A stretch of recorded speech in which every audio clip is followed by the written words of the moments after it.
오늘 말씀의 제목은요, 하나님 나라를 위해 함께하는 동역자라는 제목입니다. 하나님 나라를 위해 함께하는 동역자.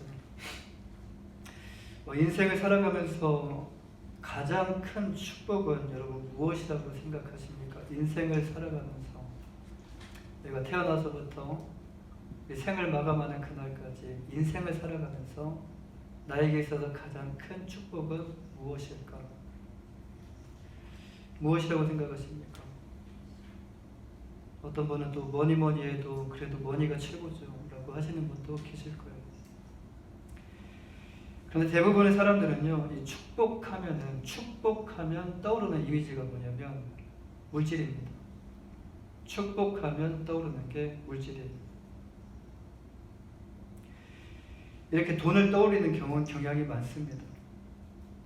물질도 축복이 될 수가 있어요. 그런데 그것이 과연 축복이긴 축복이긴데 이것이 과연 큰 축복일까요? 이것에 대해서 어떻게 생각할지 모르겠지만 저는 만남이라는 것이 가장 큰 축복이 아닐까라는 이런 생각을 해보게 됩니다.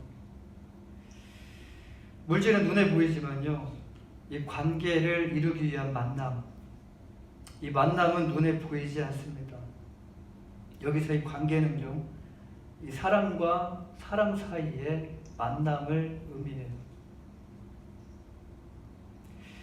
그렇다면 물질이 우선일까요? 아니면 만남이 우선일까요? 무엇이 우선일까요?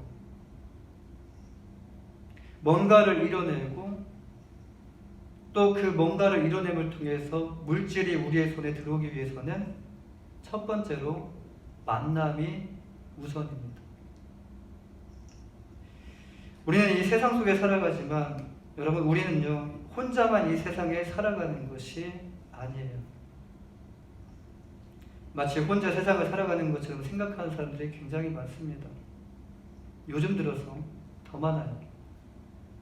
사회가 그렇게 만들어가고 있다는 겁니다. 이렇게 생각하면서도 그들은 사회 속에 들어와서 사람들과 함께 만남을 가져요. 참 아이러니하죠. 이런 생각을 갖고 있지만 혼자 살 수 없다라는 것을 알고 있기 때문에 나도 모르게 어느새 내가 사회 안에 들어와 있다라는 거예요. 이 아리스토텔레스의 말과 같이 인간은요, 사회적 동물이라 이 사회 속에서 사람들과 함께 어울려야만이 살아갈 수가 있다라는 것이에요. 사회를 떠나서는요, 절대로 살아갈 수 없는 존재가 바로 인간입니다. 이 안에 다양한 사람들과의 만남이 있어요. 이 안에는 다양한 사람들의 만남이 있어요. 만남은 우리 자신이 어떻게 하느냐에 따라서 그것은 여러분, 이게 축복으로 연결된다는 것을 여러분 알고 계십니까? 이 만남의 연결을 어떻게 내가 진행하느냐에 따라, 상대방을 떠나서 내가 이 만남을 어떻게 하느냐에 따라서 이것이 축복으로 연결된다는 거예요. 그것은 우리가 만남에 대해서 어떤 마인드를 갖느냐에 따라 달라지고요, 또한 만남에 대해서 어떤 태도를 취하느냐에 따라서 달라져요.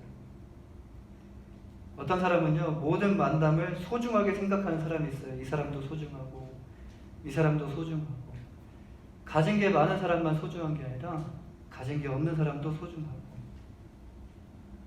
약한 사람도 소중하고 강한 사람도 소중한, 이렇게 모든 사람들을 소중하게 생각하는 이 마음을 가진 사람이 있어요. 반면에 어떤 사람은요, 모든 만남을 소중하게 생각하지 않는 사람이 있어요. 귀찮게 생각하는 사람이 있어요. 힘들게 생각하는 사람이 있어요. 그리고 나만 생각하는 사람이 있어요. 또는 자신의 이익을 추구하며 자신에게 유익이 된다고 생각하는 만남만 소중하게 생각하는 사람이 있어요. 나에게 이익이 되면 옆에 있고 나의 이익이 되지 않으면 가볍게 생각하고, 지금 내 옆에 있는 직장 동료, 내 옆에 있는 지금 직장 상사, 그리고 친구와 후배, 선배를 포함한 만나는 모든 사람들을 축복의 사람이라고 여러분 생각해 보신 적 있으십니까? 축복의 사람이다. 저 사람은 나에게 있어서 축복의 사람이다라고 생각해 보신 적 있으십니까? 이 마인드의 차이가요, 사람들을 바라보는 눈의 차이를 만들어요. 이 생각의 차이가 이 사람을 바라보는 그 눈의 차이 또한 만들게 된다는 거예요. 그런데 그 눈의 차이뿐만이 아니라 이제 결과의 차이가 그때는 나타나지 않지만 그 후에 결과의 차이가 어마하게 차이가 난다는 거예요. 하나님은 우리에게 그냥 사람을 붙여주지 않으십니다. 여러분 구약 성경을 보십시오. 구약 성경 다 보실 필요 없고요. 창세기만 봐도 하나님께서 사람을 이렇게 붙여주시는데 그냥 사람을 붙여주지 않는다 라는 것을 창세기만 봐도 알 수가 있어요. 이런 사람도 붙여주시고 저런 사람도 붙여주셔요.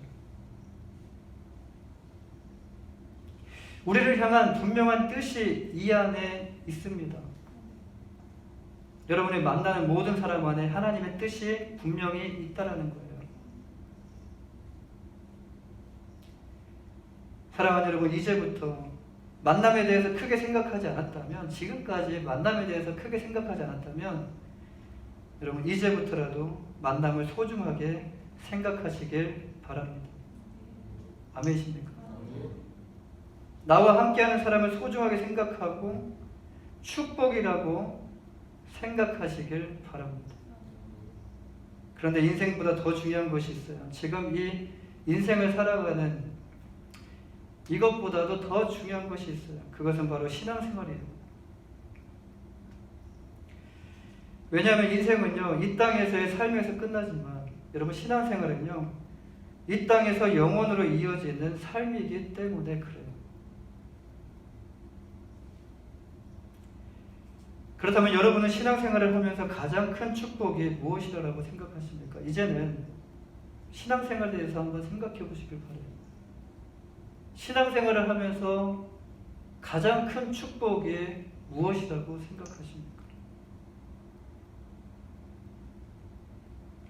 신앙생활의 가장 큰 축복은요, 믿음의 동역자들과 함께 우리에게 주어진 이 인생의 길을 걸어가다가 천국에서 만나는 것이 아닐까라는 생각을 해보게 됩니다. 믿음의 길을 걸어갈 때 혼자 외롭게 걸어가지 않고 이 믿음의 길을 걸어갈 때 나와 동역할 수 있는 사람과 함께 걸어가다가 인생의 종착지에, 누가 먼저 종착지에 도착할지는 몰라요. 그런데 인생의 종착지에 도착했을 때 이제 여기서 끝나는 것이 아니라 저 천국에서 또 만날 수 있는,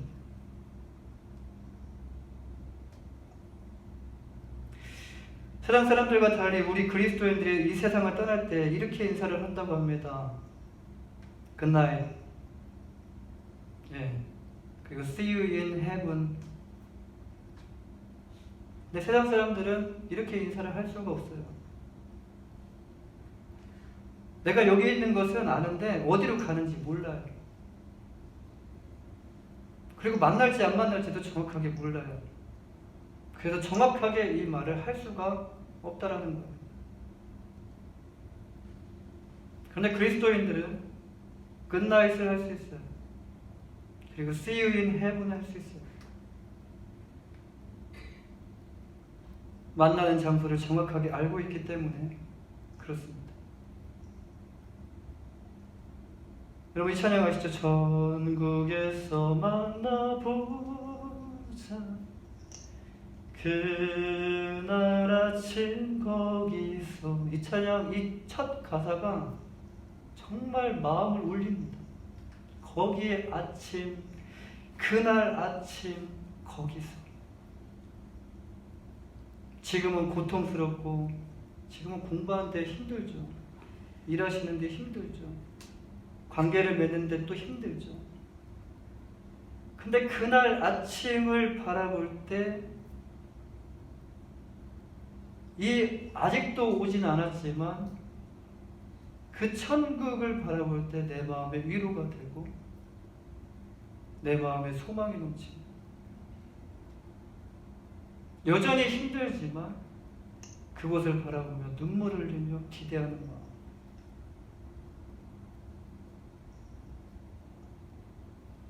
여러분은 지금 장차 우리가 들어갈 저 천국을 향해 함께 걸어가고 있는 그 동역자가 있으십니까? 이것은 단순히 육신적으로 함께 만나서 웃고 만나서 울고 즐기고 먹고 그런 놀기 위한 그런 동료들이 아닙니다. 친구들이 아닙니다. 잘 사귀셔야 돼요. 우리가 만들어야 할 친구는요, 영혼을 바라보며 천국을 향하여 믿음으로 함께 걸어갈 수 있는 동역자를 만드는 것이 바로 우리가 만들어야 할 친구예요. 세상 사람들은 비웃을 수 있습니다. 그때 가서 보자 이거예요. 누가 웃을지 누가 울을지 지금은 몰라요. 그때 가서 보면은 이제는 나눠지게 될 거예요. 하나님께서 이를 위하여 우리를 지금 이 코바리스 한인교회로 불러주셨습니다. 이곳 가운데 온 것을 여러분 우연이라고 생각하십니까? 또는 이곳 가운데 온 것이 나의 계획이었다고 생각하십니까? 여러분 지금 인생이 계획대로 흘러가고 있으십니까? 흘러가고 있으신가요? 계획대로? 잘 돼가고 있습니까? 그럼 고민이 없죠. 염려가 없죠. 인생은 계획대로 흘러가지 않는다는 것을 우리는 잘 알고 있습니다. 청년들은 모를 수도 있어요. 제 나이 되면 조금 깨달아요.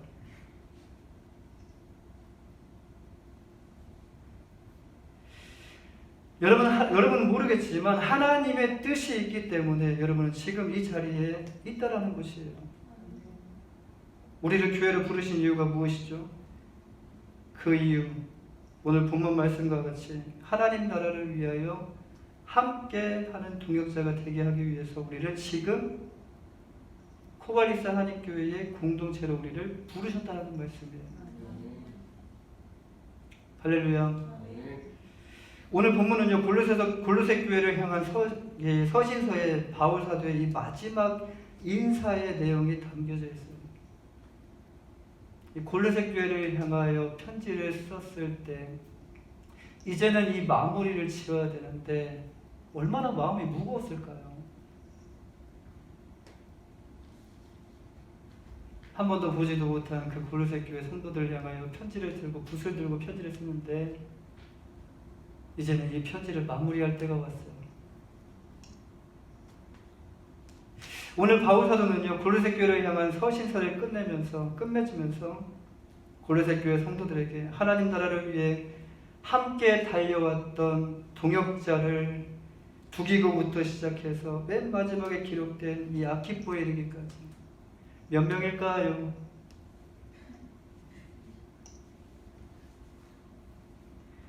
정답은 10명입니다. 10명을 동역자를 소개하고 있어요. 사랑하는 여러분, 이 본문을 읽을 때 여러분 TV 속에 어떤 한 장면이 떠오르지 않으십니까?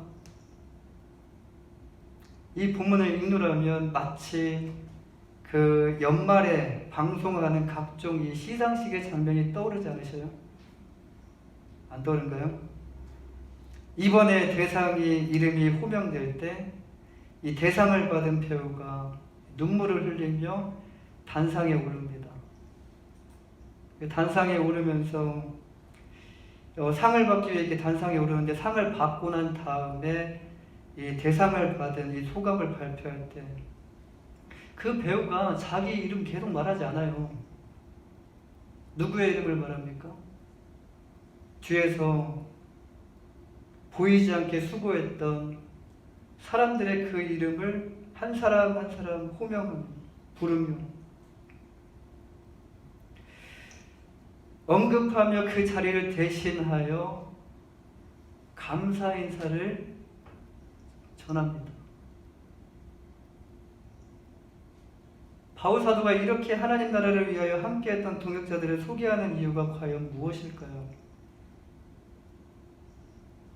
맨 마지막 부분에 이 자리를 할애하여 이 자리 가운데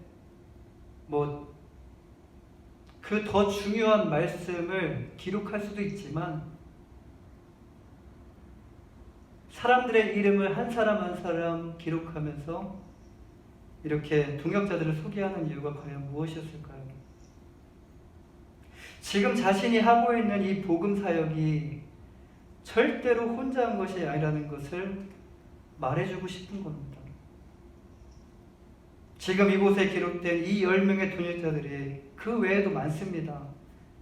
그러나 이 10명의 동역자들이 하나님 나라를 위해 동거동락을 함께 했기 때문에 지금 이 복음이 이곳에까지 전해질 수 있었음을 바울 사도는요, 골로새 교회 성도들에게 이 서신서를 통하여 그들이 알지도 못하는 이 동역자 한 사람 한 사람을 소개하고 있다는 거예요. 또한 이 안에는요, 복음 사역을 통하여 장차 그 주님의 나라가 임하게 될 때 주님께서 주실 그 영광을 이들과 함께 나누겠다라는 그 강한 이미지가 담겨져 있어요.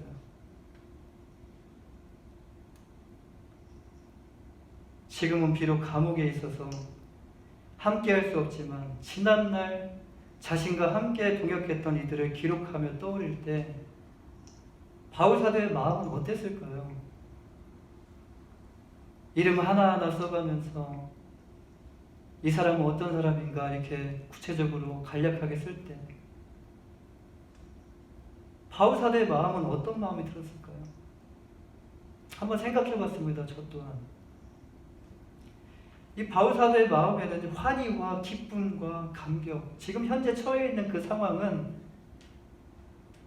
그런 상황이 아니지만 이 한 사람 한 사람을 기록할 때 환희와 기쁨과 감격과 감사와 찬양이 입에서 흘러나오지 않았을까요?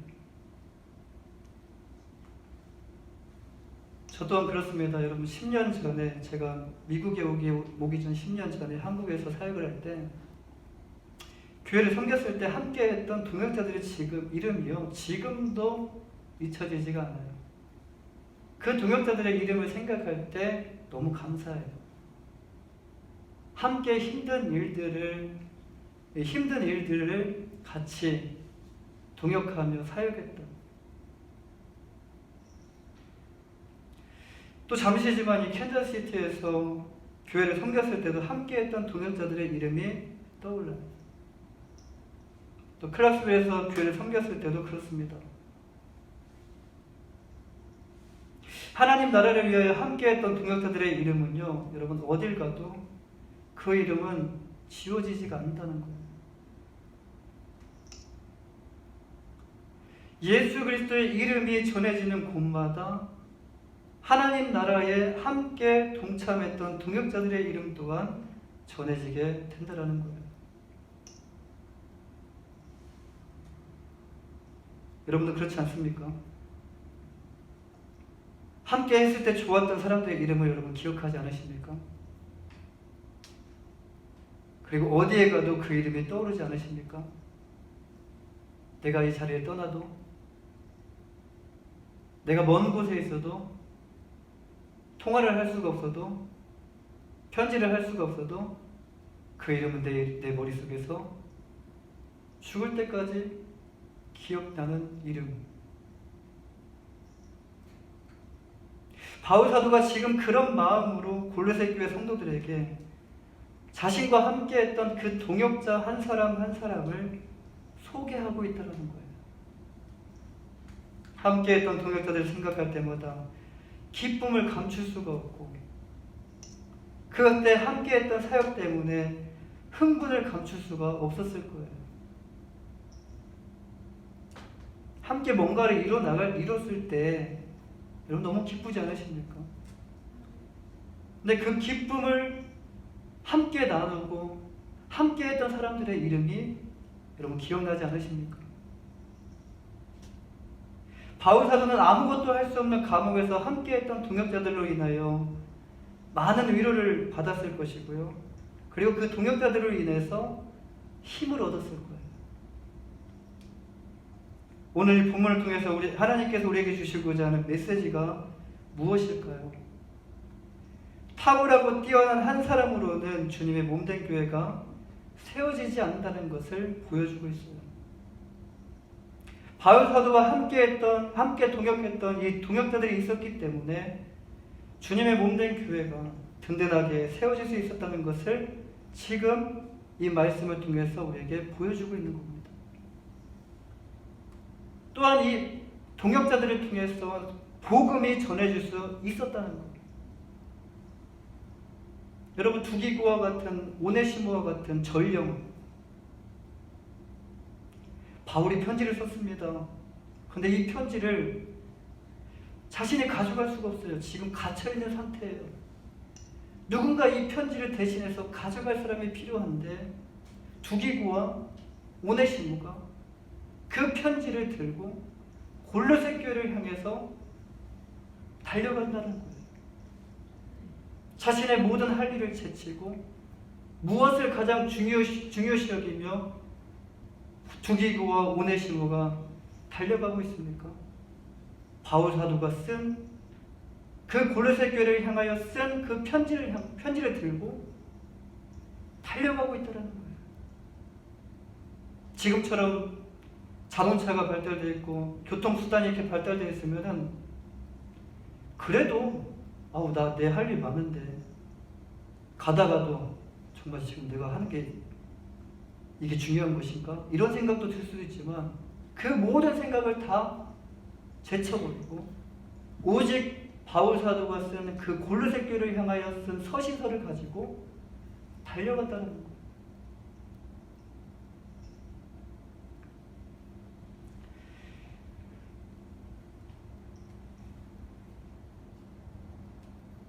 우리 그리스도인들 또한 그렇습니다. 우리 그리스도인들은요, 하나님께서 교회 안에 있는 이 동역자를 통하여 위로를 받고 또 그들을 통하여 힘을 얻게 하십니다. 어디서 위로를 받으시겠습니까? 영적으로. 교회는 하나님 나라를 위해 함께 뛰는 동역자로 가득해야 됩니다. 교회는 공동체입니다. 여러분, 교회 공동체 안에는요, 세상도 그렇지만 교회 안에는 다양한 사람들이 모여 있어요. 나이도 연령도 다양하고 직업도 다양하고. 그래서 공동체 안에는요, 마음에 드는 부분도 있고 마음에 안 드는 부분도 있어요. 마음에 안 드는 부분도 다양합니다. 그것이 사람이 될 수도 있고요, 그것이 사물이 될 수도 있고요, 그것이 보이지 않는 시스템일 수도 있어요. 그런데도 교회 공동체가 분열되지 않고 하나가 될 수 있는 이유는요, 예수 그리스도의 사랑으로 함께 우리가 지금 동역하고 있기 때문에 그렇습니다. 예수 그리스도의 사랑으로 함께 동역하고 있기 때문에 서로의 다름과 불편함을 참아주고 있는 거예요. 우리 그리스도인들은 교회 안에서 함께 동역하면서 예수님 때문에 함께 참고, 예수님 때문에 함께 인내하고, 예수님 때문에 용서하고, 예수님 때문에 사랑하고, 예수님 때문에 섬기고 있어요. 함께 동역하고 있다는 거예요. 우리는 우리 교회 안에 주신 동역자들을 통하여 예수님의 이 성품을 실천하고 예수님의 마음을 닮아가면서 그 예수님의 마음을 조금씩 우리가 이해하고 있어요.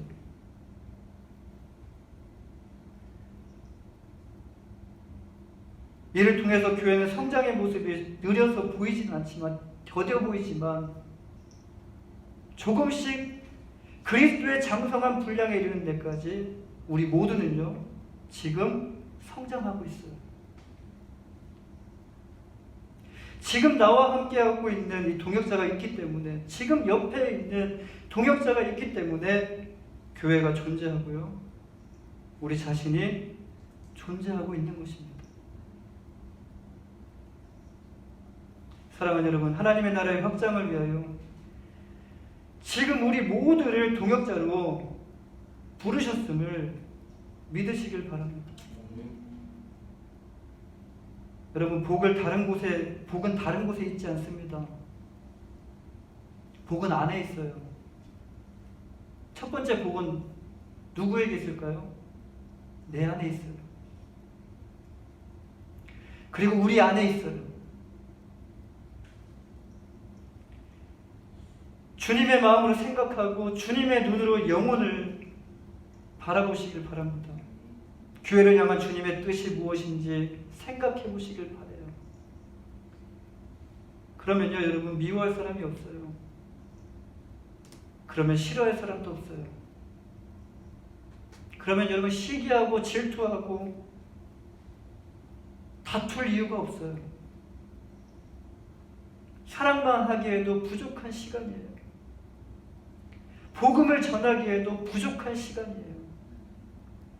예수님의 사랑을 알기만 해도 부족한 시간이에요. 시간이 많이 남으니까 싸우는 거예요. 시간이 없다고 생각하면요, 싸울 이유가 없어요.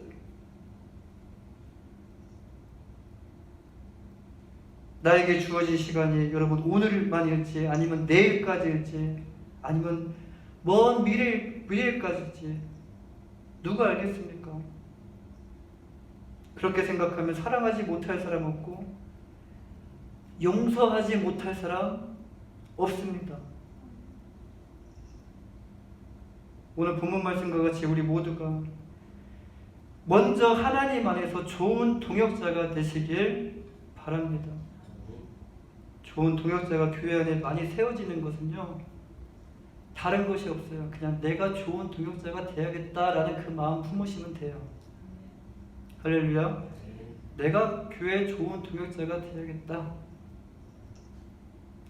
이런 마음을 품게 되면 좋은 동역자가 교회 안에 서서히 많이 세워지게 될 줄 믿습니다.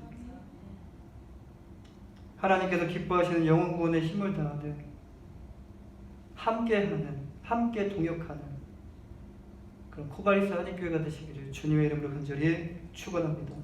기도하겠습니다.